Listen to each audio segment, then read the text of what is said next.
Assalamualaikum warahmatullahi wabarakatuh. Dalam kehidupan sehari-hari, kita tahu di sekeliling kita ada saja manusia yang berperilaku jahat, brengsek, dan yang biadab. Kita pun sering dibuat kesal, benci, marah saat menemui manusia model seperti itu. Nah, manakala kita menghadapi atau mengalami kezoliman dari manusia lain yang jahat tersebut, maka secara spontan kita pun akan melontarkan umpatan kepada mereka, menyebut mereka dengan kata-kata setan loh, iblis loh, dan sebagainya. Nah, ini terjadi karena dengan laku perbuatan dari jenis manusia-manusia yang model seperti itu membuat kita atau keluarga kita mengalami kerugian. Bisa juga terluka atau yang disebut mendapatkan musibah. Ini yang disebut kemudorotan. Nah, sahabat Nusantara, pertanyaannya adalah, mengapa di kehidupan dunia ini mesti harus ada manusia jahat? Atau kita yang benci dengan kejahatan atau tidak mau menerima kejahatan dari orang lain, tetapi kadang tanpa sadar kita sendiri pernah juga melakukan perbuatan dosa dan kejahatan. Mengapa semua itu bisa terjadi? Lalu pertanyaan lainnya adalah, siapa sebenarnya itu setan? Siapa iblis? Apa perbedaannya dan dari mana asal-usulnya? Kemudian di sisi lain, kita tahu di dalam kehidupan ini, Tuhan pun menciptakan makhluk yang bernama jin, yang hidup dan eksis beriringan dalam kehidupan manusia, hanya beda alam. Nah, tahukah sahabat bahwa kita selama ini tak menyadari bahwa kehidupan kita itu sebenarnya selalu tidak lepas atau dibayang-bayangi dari yang namanya iblis, setan, dan jin. Dan selama ini pula kita tidak tahu perbedaannya apa itu iblis, apa itu setan, jin, dan manusia itu sendiri, serta dari mana masing-masing berasal. Lantas, apa hubungannya dengan manusia? Nah, sebelum kita bahas lebih jauh tentang siapa iblis, siapa setan, siapa jin, mari kita bahas dulu, kita kenali dulu spesies yang bernama manusia, yaitu kita sendiri. Siapa sebenarnya kita, dari mana asal-usulnya, dan untuk apa kita hidup. Spesies manusia dan asal-usulnya. Nenek moyang manusia adalah Adam dan Hawa. Walaqad khalaqnakum summa sawarnakum. Lalu pada ayat lainnya sebagai berikut.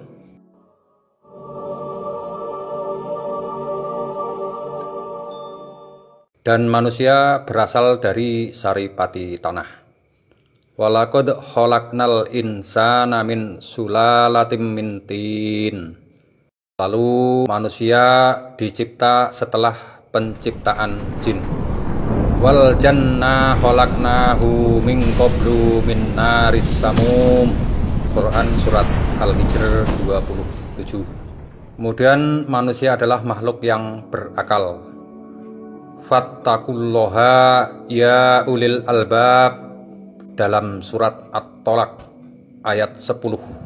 Lalu tujuan apa manusia diadakan? Yaitu wama khalaqtul jinna wal insa illa liya'budun. Az-Zariyat ayat 56. Kemudian spesies manusia pun disuruh untuk berikhtiar atau berusaha atau bekerja. Faiza farokta fangsob, Quran surat Al-Insyirah 7. Dan pada ayat Al-Jumu'ah ayat 10. Kemudian manusia disuruh bersabar apapun hasilnya setelah mengadakan ikhtiar. Lalu setelah itu untuk menunggu masa waktunya, yaitu ada kehidupan akhirat pada surat Al-Baqarah ayat 28. Berikutnya adalah tentang jin dan asal-usulnya. Jin adalah makhluk berakal selain dari manusia. Nenek moyang bangsa jin adalah Al-Jan. Golongannya, bangsanya terbuat dari inti api yang sangat panas. Seperti yang sudah tercantum di dalam Quran, surat Al-Hijr ayat 27. Jin diciptakan miliaran tahun lalu sebelum spesies manusia. Secara bahasa, jin artinya yang tersembunyi, yang terhalang, yang tertutup.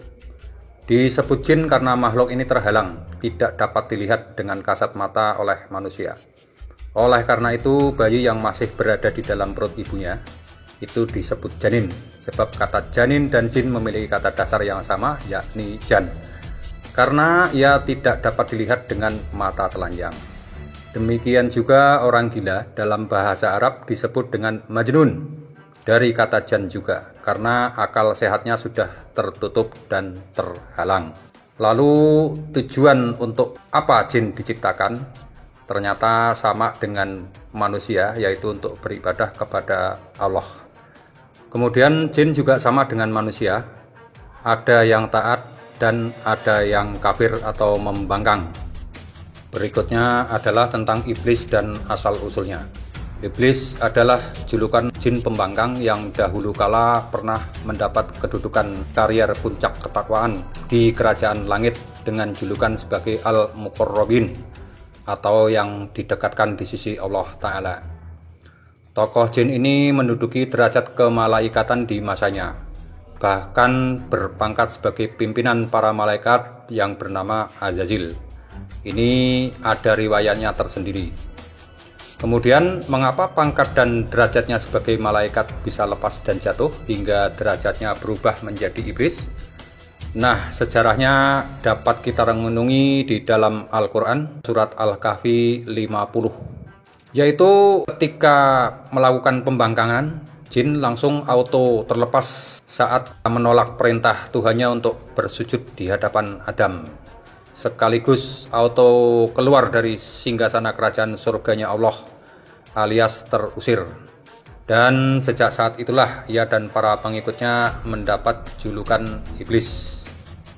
Itulah iblis berasal dari kata al-balas, yang berarti makhluk yang tidak mempunyai kebaikan sedikitpun. Mala khaira indah. Iblis juga berasal dari kata ablasa, yang berarti putus asa dan bingung. Yaisa wa tahayyaro. Selanjutnya adalah tentang setan dan asal-usulnya.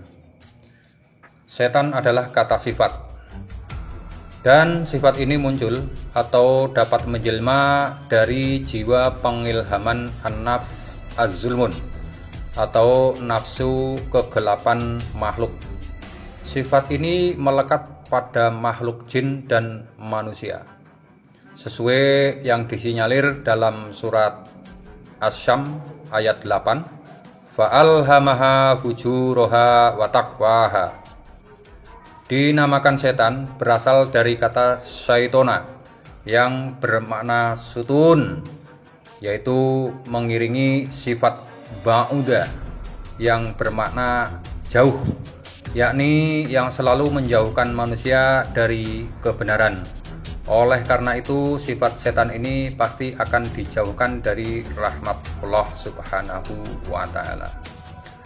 Wa kadzalika ja'alna likulli nabiyyin aduwan sayatinal insi wal jinni. Dan demikianlah kami jadikan bagi tiap-tiap nabi itu musuh, yaitu setan-setan dari jenis jin dan setan-setan dari jenis manusia. Kemudian, apa perbedaan iblis, setan, jin, dan manusia? 1. Iblis adalah sebuah gelar makhluk yang sudah pasti jahat, yang berasal dari bangsa jin. Kedua, setan adalah kata sifat yang dinisbatkan untuk laku perbuatan jahat dan kefasikan kepada setiap makhluk yang berakal, yaitu jin dan manusia yang membangkang terhadap perintah Allah Subhanahu wa Ta'ala. Kulu'at wa mutammarid, yaitu setan yang membisikkan dari golongan jin dan manusia. Surat An-Nas ayat 6. Karena setan itu sifat, maka dia melekat pada makhluk dan bukan berdiri sendiri. Setan adalah sifat untuk menyebut setiap makhluk yang jahat, membangkang, tidak taat, suka memelot, suka maksiat, suka melawan aturan, dan semacamnya. Sementara jin adalah makhluk halus yang hidup di alam halus namun berdampingan dengan alam manusia. Sedangkan manusia adalah makhluk fisik yang nyata, yang hidup di alam nyata dan di dunia nyata. Nah, sekarang persamaannya di antara masing-masing.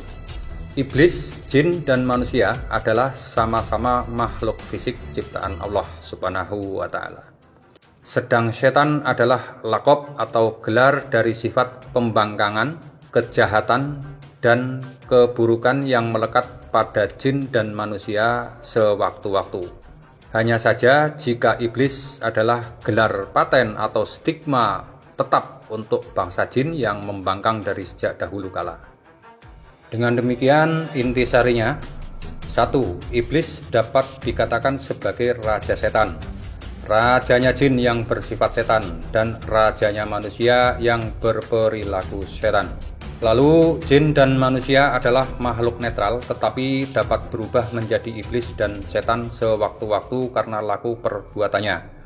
Maka tak heran jika ada manusia yang sangat biadab akan dikatakan sebagai manusia iblis dan atau manusia setan.